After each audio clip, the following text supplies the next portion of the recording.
Komento netong si Ian Sanggalang patungkol kay Calvin na bahagyang tinawanan ng ilang PBA fans matapos tong 2 straight losses ng Titan Ultra. Yan matapos mong i-like ang video na ito, mag-subscribe sa ating channel at pakidamay na rin ang ating opisyal na Facebook page. Sa nakalipas na 3 laban nga ng Magnolia mga Bolero, marami ang paniguradong nakapansin dito sa malaking tiwala na ibinibigay ni L.A. Tenorio kay Jerome Lastimosa, na ngayon ay isa sa mga tumatayong starting guard para sa koponan. Well, lagi ko naman chine-cherish yung moment na yun. Habang nandito si Coach L.A. Thankful din ako kay Coach L.A. kasi sa daming gwardiya dito, especially kay Kuya Matt Baroka. Pero mas ginawa niya pa rin akong starter. So.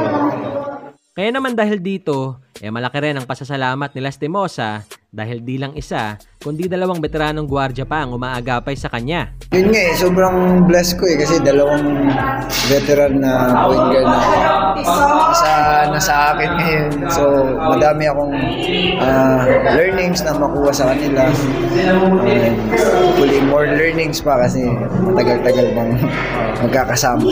So sobrang blessed ako na may 2 akong veteran. Samantala sa kabilang banda, sa nakaraang laban nga ng Titan Ultra kontra Magnolia, alam naman natin na hindi nakalaro itong si Calvin.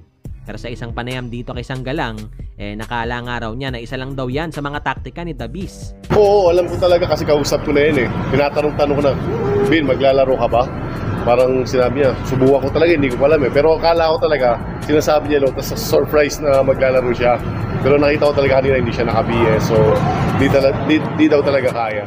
Pero sa kabila nito, namin din isang galang na nakakapanibago raw para sa kanya, etong paghihiwalay nila ni Calvin. Well, syempre kasi before college, nagsama kami, tapos sa PBA, hindi kami nagkasama nung nag-drop siya sa Alaska, tapos nag-drop ako sa Sunday. Matagal-tagal yung time na yun na hindi kami magkasama, pero syempre matagal din yung time na nagkasama kami dito sa PBA. Pero maliban dito, marami rin ang natawa sa naging komento ni Sanggalang patungkol sa di paglalaro ni Calvin on that game. Yeah, alam ko si Calvin, gano'n naman talaga yun So nararamdaman ko siya kanina Alam ko na gigil siya, gusto niya pumasok, gusto niya maglaro, pero wala, hindi talaga siya pwede. Sorry na lang Sorry na lang sa'yo, Calv, hindi ka talaga pwede So maybe sa susunod makakalaban mo ulit yung Magnolia kami. Yun, pagaling ka muna, mas importante yun kaysa gusto niya bumawi, diba? So yun, pagaling lang siya and yun.